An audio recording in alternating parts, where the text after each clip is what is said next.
चुप रहिए, आप चुप रहिए, आप चुप रहिए, आप चुप रहिए, चुप रहिए, चुप रहिए, चुप रहिए। पढ़ो आप तो। बार बार इंटरव्यू क्यों कर रहे हैं? इनकी सीटें साफ कराओ वहाँ पे। फिर मतलब हमारी सेहत बीमारी का करेंगे।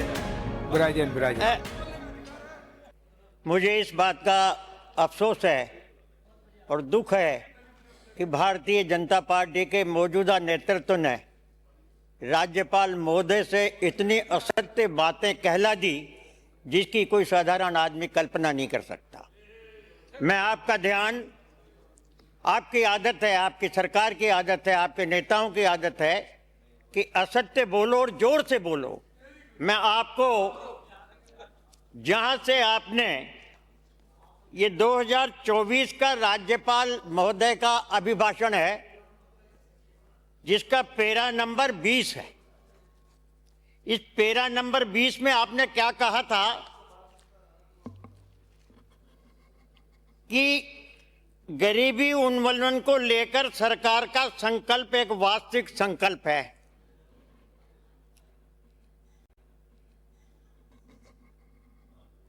जो आपणों अग्रणी राजस्थान उल्लिखित संकल्प पत्र में झलकता है।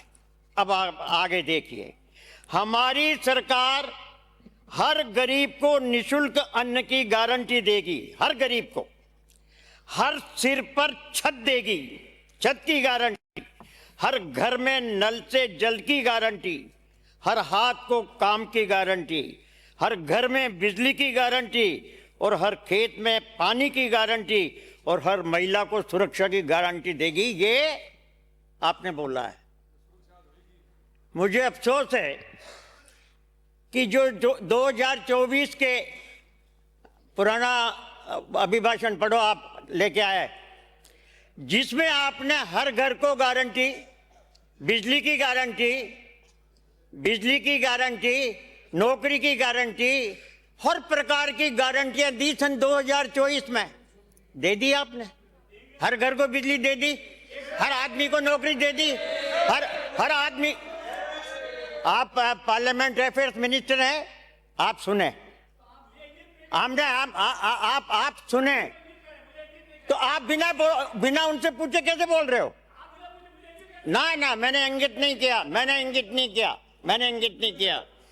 ये हालात, इतनी असत्य बातें सन 2024 में कहने के बाद एक भी काम जो इन्होंने लिखा है वो नहीं करवा पाए।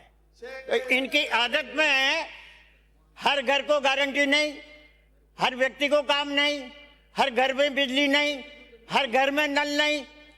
इतना असत्य वाचन आपने 2024 में करा दिया, इससे ज्यादा शर्म की बात और कुछ नहीं हो सकती। तो मेरा कहना यह है कि आप लोगों की आदत है महामहिम राज्यपाल से असत्य बातें मजबूती के साथ कहलाने की, और राज्यपाल महोदय ने आपकी असत्य बातों को कहा भी बड़ी मजबूती से, हाथ हिला के। तो लेकिन अफसोस इस बात का है, तकलीफ इस बात की है कि राज्यपाल से आपने असत्य बुलाया। अब आप इसके बाद आइए, अभी माननीय सदस्य प्रस्तावक जो थे वो नरेगा की बात कर रहे थे। नरेगा में आप कह रहे हैं 125 दिन का रोजगार देंगे। सबसे पहले तो महात्मा गांधी का नाम हटाया। महात्मा गांधी विश्व के 110 देशों में पूजे जाते हैं, जो मरने के बाद भी इस देश के प्रधानमंत्री नहीं, दुनिया के प्रधानमंत्री उनकी चरण वंदना करते हैं जूते खोल के। ये वो महात्मा गांधी है, ये वो महात्मा गांधी है। लेकिन वैचारिक दृष्टिकोण से भारतीय जनता पार्टी का शीर्ष नेतृत्व जो है ना, वो गोडसे विचारधारा से प्रभावित है, इसलिए महात्मा गांधी का नाम हटाना, महात्मा गांधी का नाम हटाना। और फिर महात्मा गांधी का नाम हटाने के लिए आपको राम का सहारा लेना पड़ा। इतना गिर गए आप। सभापति महोदय, हरिमोहन जी एक मिनट। सहारा भी। सभापति महोदय, आपने अभी जो कहा है शीर्ष नेतृत्व केंद्र सरकार पे आपने जो आरोप लगाया है कि महात्मा गांधी के का अपमान कर रहे हैं, गोडसे विचारधारा के कारण, अरे आपके पेरे में एक लिखा बार भी है। प्रमाणित कर दो 11 साल में अपमानित किया हो तो। महात्मा गांधी को सर पे बिठाया करते थे। अरे अरे आपके पेरे में लिखा है महात्मा तो। गांधी का जितना सम्मान हम करे होता आप भी नहीं कर पाए। ये गलत आरोप मत लगाओ, इसको एक्सपेंस किया जाए, सभापति महोदय एक्सपेंस किया जाए इसको। करिए, ये क्या तरीका हुआ? सभी को बोले खड़े तो आप इधर से तो बोलने लगते हैं। एक भी शब्द हमने नहीं कहा। आपके प्रस्ताव ने जो बात की हमने पूरी बात को ध्यान अरे आपके पेरे में लिखा मना है। करिए आप इनको। अरे नरेगा तो आपके पेरे में लिखी है। बोलिए बोलिए आपने राम का अब आप बोलिए प्लीज। आपको राम का सहारा लेना पड़ा महात्मा गांधी का नाम हटाने के लिए। अब आप देखिए 125 लोगों का 125 दिनों का रोजगार देने की बात करते हैं। राजस्थान सरकार पर इस समय 26 लाख करोड़ का कर्जा है। ये तो रिकॉर्डेड बात है। और हर साल आप मेहरबानी करके तो बैठ जाऊं तो आप चुप रहिए ना। 7,26,000 करोड़ का कर्जा है और हर वर्ष 40,000 करोड़ ब्याज के देने पड़ते हैं। और अब नरेगा जिसमें 40% की राशि राजस्थान सरकार को जमा कराना पड़ेगा, देना पड़ेगा, उस एवरेज से भी 2 से 3,000 करोड़ का राजस्थान सरकार पर भार पड़ेगा। याद है ना आपको? और चाहे आप ये पैसा दे नहीं पाएंगे, 125 दिन आप कहां से कर देंगे? 12 महीने के बजाय तो 2 महीना सेठ और साहूकारों की मदद करने के लिए आपने वो काट दिए, 10 महीने रह गए। 112 महीने में भी कोई भी सरकार आज तक हर व्यक्ति को 100 दिन का रोजगार नहीं दे पाई। एवरेज आता है 70 दिन, 72 दिन, 75 दिन। तो ये झांसा क्यों? 10 महीने भी कर दिए और 125 दिन की भी बात करते हो और दिवालिया राजस्थान सरकार पर और बोझ डालते हो। और राजस्थान सरकार ये कह रही बहुत अच्छा किया मोदी जी, आपने का हम पर भार डाल दिया। पहले पूरा केंद्र सरकार देती थी और अब हम 40% देंगे, फिर भी ताली बजा रहे हो। अपने अधिकारों का हनन को तो आप देखिए ना। तो इस प्रकार से वैचारिक दृष्टिकोण से महात्मा गांधी के नाम हटाने की हम निंदा करते हैं।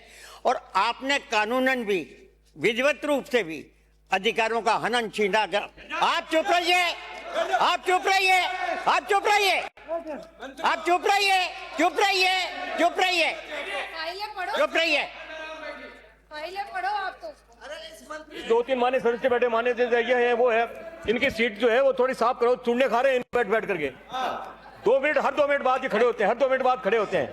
इनको पूछो चुनने की बीमारी तो दवा ले, बार बार इंटरव्यू क्यों कर रहे हैं? बुराइयत इनकी सीटें साफ कराओ आप। फिर मसला हमारी से बीमारी का करेंगे। बुराइयत आप लोकतांत्रिक इस देश में लोकतंत्र की हत्या कर मतदाताओं के अधिकारों का हनन करने के लिए जिस प्रकार का षड्यंत्र वर्तमान नेतृत्व राजस्थान में केंद्र के माध्यम से कर रहा है, वो शर्मनाक है। अभी SIR का मामला आया, SIR में सब काम हो गया। आपके BLO बैठ के, हमारे BLO बैठ के लिस्टें डिक्लेयर कर दी। लिस्टें डिक्लेयर करने के बाद मुझे आश्चर्य, माननीय सभापति महोदय, कि जयपुर स्तर पर केंद्रीय नेतृत्व की शय पर हजारों की, लाखों की संख्या में कंप्यूटराइज्ड फॉर्म बनाए। फॉर्म नंबर 7, यहां से इंग्लिश में उसका नाम लिखा और वहां यहां से ले जाकर अपने अपने नेतृत्व को अपने अपनी जगह पे दी। मुझे इस बात का दुख है कि कोटा में, बूंदी विधानसभा क्षेत्र में, कोटा से, बीजेपी कार्यालय से, सांसद के कार्यालय से वो फर्जी फॉर्म 5 और 7 हजार फॉर्म